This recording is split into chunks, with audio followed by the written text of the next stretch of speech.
আপনি প্রায় 40 বছরের বেশি এই আমি প্রফেশনে আছেন। 40 হয়নি, আমি তো 90 জয়েন করেছি।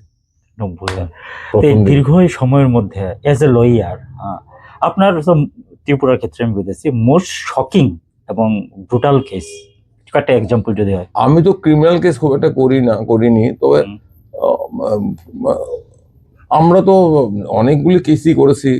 এমন ধরুন না, পুলিশ লকআপে পিটিয়ে হত্যা, তার ভিতরে বিচার পাওয়া, এটা একটা একটা অ্যাচিভমেন্ট হয় আমাদের কাছে মনে হয়। হুম, এটা খুব, যেমন ওই আপনার আমবাসা থানায় 90-এর দশকে প্রথম দিকে হুম, হুম, একটা কৃষ্ণ শর্মা নামে একটা 14-15 বছর ছেলেকে পিটিয়ে মারা হয়েছিল।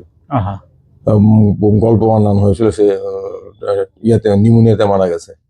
3 জন আচ্ছা, ডাক্তারকে যেটা জোর করে পোস্টমর্টম রিপোর্ট বানানো হয়েছিল, হি ডাইড অফ নিউমোনিয়া। হুম, সেই মামলায় তো আমরা প্রমাণ করেছি যে নিউমোনিয়া সে মারা যায়নি, সে মারা গেছে ডিউ টু টর্চার। এবং সরকারকে বাধ্য হয়ে সরকার 3.5 লক্ষ টাকা ক্ষতিপূরণ দিতে, কৃষ্ণর মা নারায়ণী শর্মা।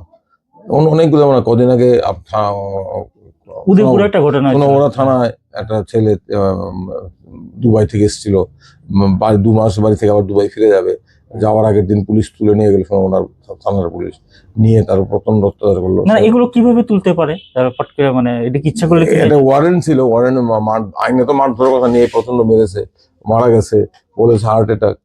পরে আমরা এটাও প্রমাণ করেছি হার্ট অ্যাটাক না, মারা গেছে টর্চারে। কারণ পোস্টমর্টম রিপোর্টে তার পিঠে একটা টার্মলাইন ইঞ্জুরি ছিল, পিঠটার এই দিকটা, তার টার্মলাইন ইঞ্জুরি, হার্টে এই টার্মলাইন ইঞ্জুরি যে সাফিসিয়েন্ট, এবং টার্মলাইন ইঞ্জুরি তখনই হয় যখন কোনো ব্রুটাল কিছুদের মারা হয়। মারা হয়।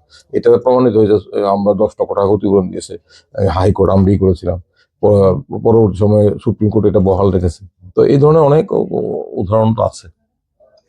কোনটা যা যা দোষী, মানে হ্যাঁ, যেসব পুলিশ অফিসাররা এমন করছেন হ্যাঁ। তাদের কি শাস্তি? এটা তো হলো কম্পেন্স ক্রিমিনাল শাস্তির জন্য ক্রিমিনাল কেস করতে, শাস্তিটা আদৌ হবে কিনা, কে সাক্ষী দেবে, কতটুকু ক্রিমিনাল কেস জাস্ট আছে কোন, আমরা চেষ্টা করছি। কিন্তু এটা যেহেতু রাইট টু লাইফ, বাঁচার অধিকারকে ক্ষুণ্ণ করা হয়েছে, লঙ্ঘন করা হয়েছে, সেখানে সরকার ক্ষতিপূরণ দিতে বাধ্য, ক্ষতিপূরণ দিয়েছে।